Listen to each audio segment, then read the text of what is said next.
tell this man is loaded full of the cheese. Look at him. Young man, Jovaughn Ramirez, representing Premier Wrestling Federation here. Still very early on in his career. But he's got some fans in the building. They got that Joe chant going. My uncle's name was Joe, but I already like this guy a lot better. And his opponent.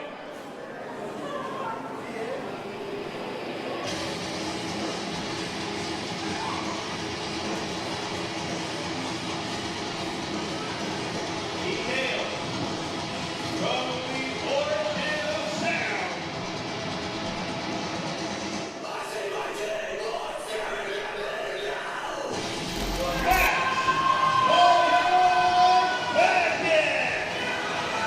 I'm a big fan of this guy, dude. He's the loudest guy in the game, Max Volume Beckett.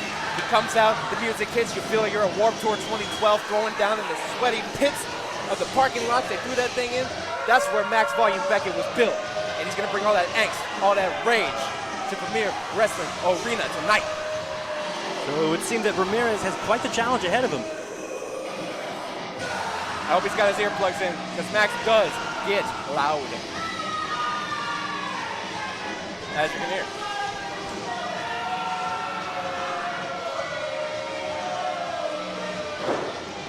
So as I was saying earlier, later on tonight, Rudy Garza, Tatum Manning, Lone Star Championship Title Eliminator Series. The winner of this series is going to get a shot at the Lone Star Championship at a future date. Now, earlier tonight, unfortunately, Corey O'Neal came up short against Kari Wright. Hey, we're not going to talk about that, all right? That was a mistake, a fluke. Kari's lucky. Next round won't be so kind of. We won't linger on that too long, just mentioning that Kari Wright moves forward in the series.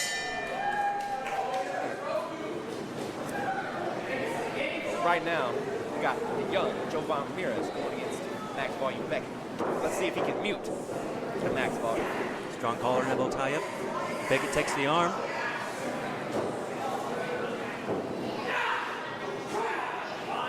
To a tight wrist lock. Ramirez giving up some experience. Very, very young into his early career. Experience is something that you just can't learn overnight, obviously. It does take time. Still get a roll through and into a wrist lock of his own. Going move for move with Max Volume Beckett. Very impressive. Max considers himself a student of the king of sports style wrestling. That technical stuff, he loves that. But when things get out of hands, he will get dirty. You gotta be careful. When it comes to the power advantage, who are you going to give it to? Power-wise, I would say Jovaughn is naturally going to be a little bit stronger, but he's got to use it wisely. Max is very smart. He comes out loud, but don't mistake that for barbarism. He is a real technical deal, and he's thinking 3 steps ahead every time. Of course, we've seen earlier tonight that power alone doesn't win matches. Oh, I didn't mind, but you know, we'll go from there. Didn't work too well for Corey O'Neal. Sorry, I forgot. Oh, nice mule kick. And an arm drag he may be there young, from but the Ramirez. basics are there. He is knocking it out of the park. Too quick, and a third arm drag, and he holds on to it this time. Unheard of. I've never seen Max take 3 straight. And the crowd firmly behind her arm.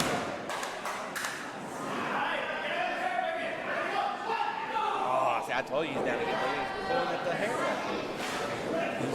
Pulling the hair for the advantage, but can't capitalize. Ramirez catches a big scoop body slam, covering a 2 count. That strength advantage coming in clutch for Joe at that point. Oh, trying to get this crowd on their feet. Max is calling for a timeout. I don't know, but there's no pause button in wrestling. Oh! Perhaps playing possum, using that experience to his advantage against the young Ramirez. And now those hammerlocks going to hit twice as hard. Oh! Shoulder first. Straight to the turnbuckle.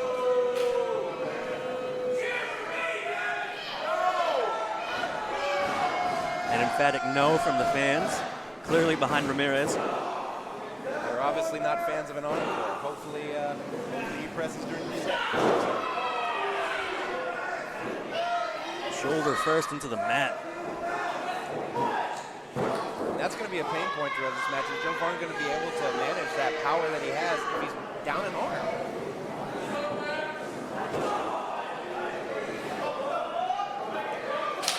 Ooh, loud knife edge chop. That was a snare drum if I've ever heard one. What is your line of thinking whenever you begin to lose your mobility of a joint, of an arm? You can't use it anymore. How do you change your game plan? You have to know how to adapt, but it depends on your game, and the lack of experience can make it difficult.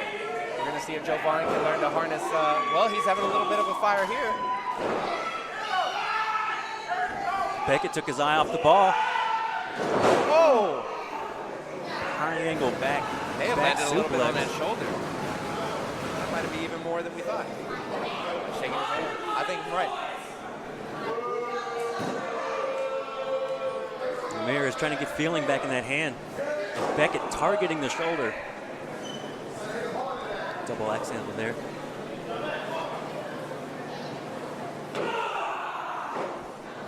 Now driving the shoulder into the midsection, making it hard to breathe for Ramirez. On top of the injured shoulder. I was going to say, he's almost rubbing it in his face. Like, look what my shoulder can do that now yours can't. Strong whip into the corner. Follow through with a clothesline. Beckett, with the experience, still turning his back more than I would expect onto his opponent. And it costs him here.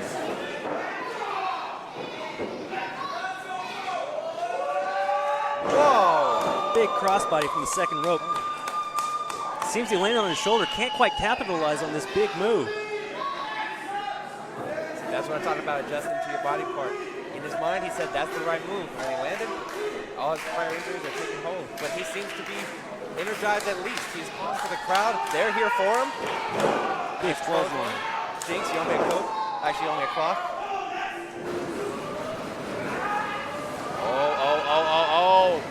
Oh! Moderate version of the Blue Thunder Bomb there. Modification. You don't know anything about moderation there, do you? I saw it, dude. 10 claws in. Oh! Nice drop toe hold there by Max Beckett. Cuts off the momentum. Confident roll there. And a low flat line on the ground. Chipping away at Jovaughn.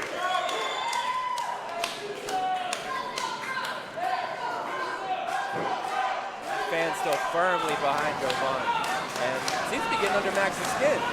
What does that do to you as a competitor, hearing that the fans aren't quite behind you? It's all about attitude.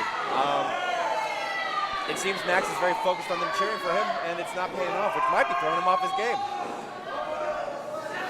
Oh. Impaler DDT. If Jovaughn gets out of this, I will be firmly surprised. Well, consider me firmly surprised. Beckett probably taking too long to get to that cover. I'm wondering if the experience is playing into his mind, you know. I think he's underestimating Jovaughn here. When he lacks in confidence or in experience, he's making up for it in heart, I promise you that. But he's trying to put it away here.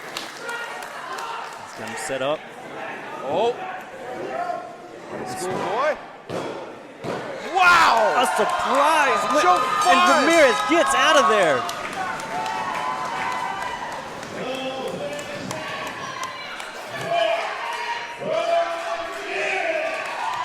Wow.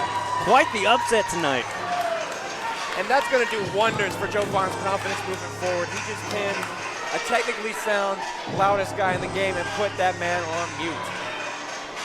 And what does this do for somebody like Beckett? How does that affect your mindset going forward? It really plays with you. You wanted the fans on your side, you didn't get it. You wanted the W, you didn't get it. It's going to be a rough night at the Beckett household or tour bus. I'm really not sure how he got here. But he's going to have to get his mind right and recoup. Judging by his reaction right now, might be a while.